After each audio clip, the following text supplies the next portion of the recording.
franchise, c'est l'invité politique de Christophe Barbier. Bonjour Christophe. Bonjour Léa. Et aujourd'hui Christophe, vous recevez Boris Vallaud. Boris Vallaud, bonjour. Bonjour Christophe Barbier. Député socialiste des Landes, on va commencer par parler de l'épidémie. On voit bien que la situation s'aggrave. On va atteindre les 4000 lits de réanimation occupés dans ce pays. La réponse pour l'instant des autorités, on prolonge le confinement à Dunkerque, on l'évite en Île-de-France. Est-ce que vous êtes solidaire de cette pratique territorialisée et pragmatique ou est-ce que vous vous appelez à autre chose ?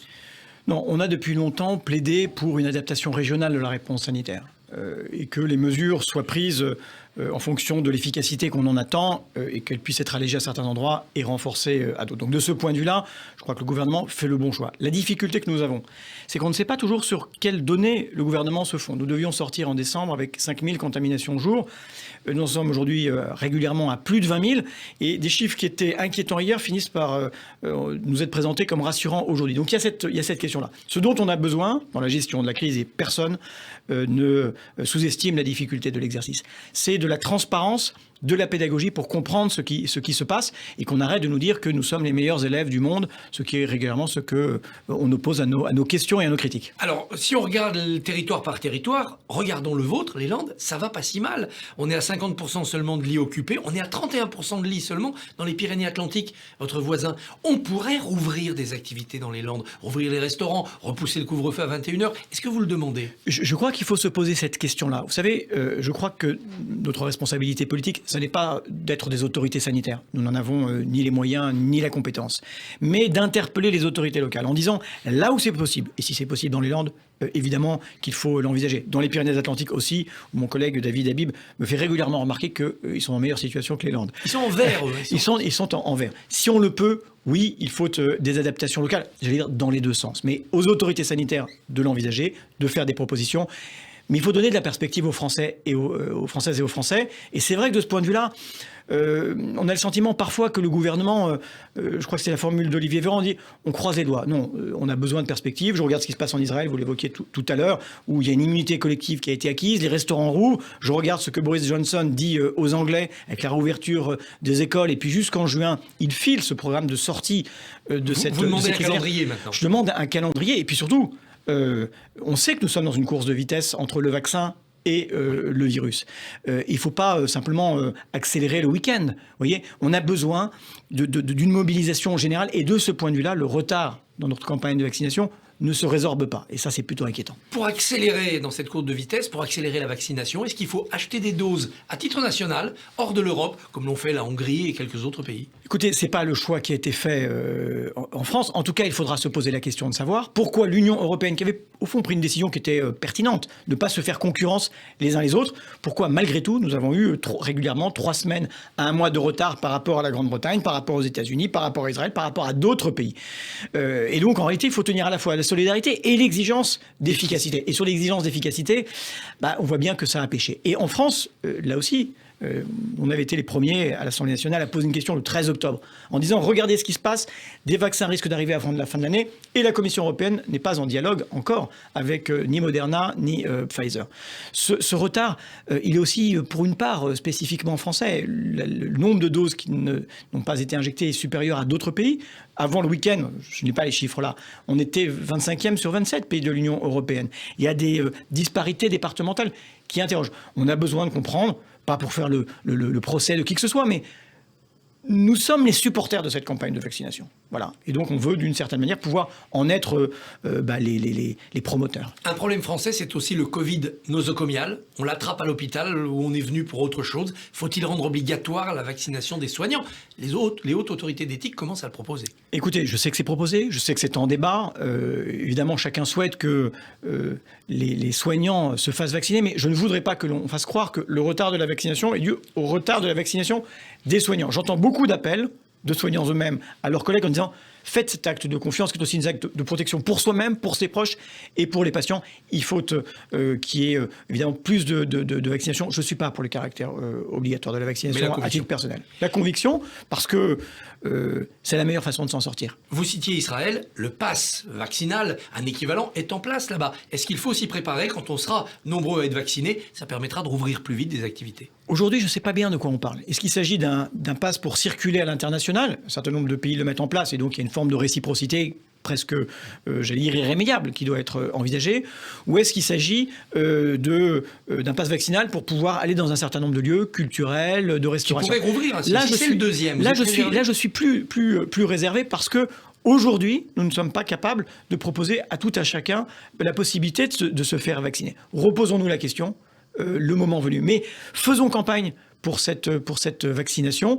Nous avions, il y a plusieurs mois, proposé, comme l'a fait l'Italie, une campagne presque publicitaire d'information autour de cette campagne. Il y a un spot qui arrive.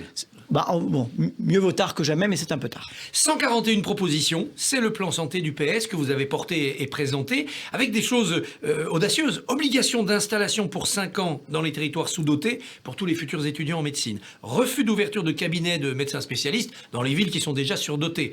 Est-ce que ce n'est pas trop contraignant pour entraîner cette population de soignants ? On ouvre un débat, et évidemment aussi avec eux. Mais le constat que nous faisons dans beaucoup de nos territoires, des territoires ruraux comme le mien, dans les Landes, où il y a des médecins qui partent et peu qui viennent se réinstaller. Parfois, des vieux médecins qui faisaient 7000 actes par an et les nouveaux disent on voudrait en faire 3500. Donc vous voyez bien que quand un part, on a besoin de 2.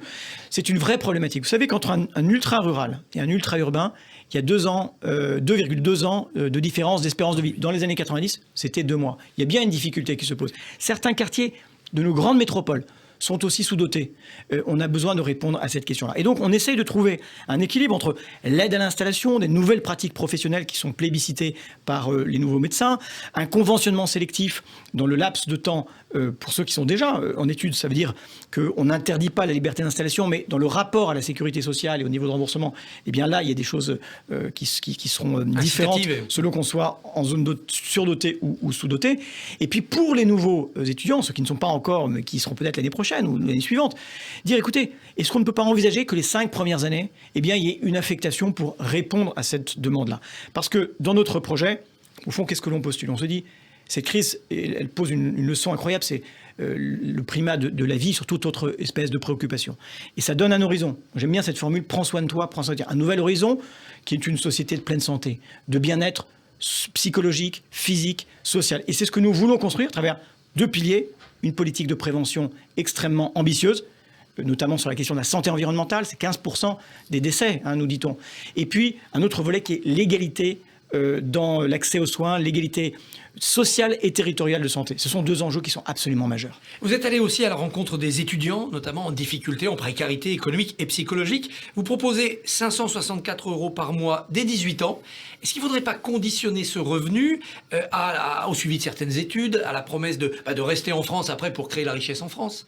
Écoutez, d'abord, vous savez, dans notre rapport permanent à la jeunesse, il y a cette idée que la jeunesse, c'est une sorte de rite initiatique.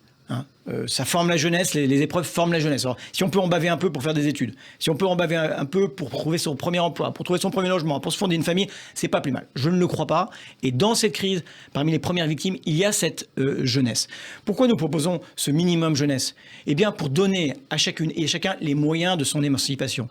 Et une fois émancipé, je peux vous assurer que le désir ardent de la jeunesse, c'est de participer à la construction de l'avenir de ce pays, à travers une formation, à travers un emploi, à travers des projets entrepreneuriaux.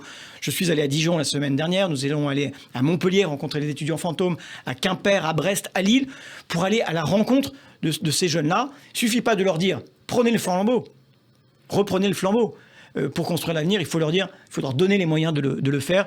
Ça fait partie de cette proposition-là, avec un accompagnement social, qui doit être un accompagnement social très exigeant, dans l'esprit de ce qui a été inventé pour la garantie jeune. Il faut se battre pour l'emploi, se battre pour la formation, mais tout cela est un tout qui n'est pas divisible. Cette jeunesse est aussi celle qui se déchire parfois par les réseaux sociaux. Une adolescente tuée à Argenteuil, après visiblement un épisode de cyberharcèlement. Que faire ? Est-ce qu'il faut légiférer ? D'abord, c'est tragique. Tous les épisodes dont nous avons été les témoins accablés ces derniers jours nous interpellent. Il y a un travail de prévention considérable à faire. La ville de Paris avait lancé en 2018, ça a été adopté en 2019, un plan de prévention des risques qui a commencé à porter ses fruits, qui est d'abord un travail entre les acteurs, ceux de la police, ceux de la justice, ceux de la prévention spécialisée et des collectivités locales. Continuons de travailler à ça. pour comprendre ces phénomènes, pour les prévenir, pour accompagner les enfants, les familles, les acteurs de terrain.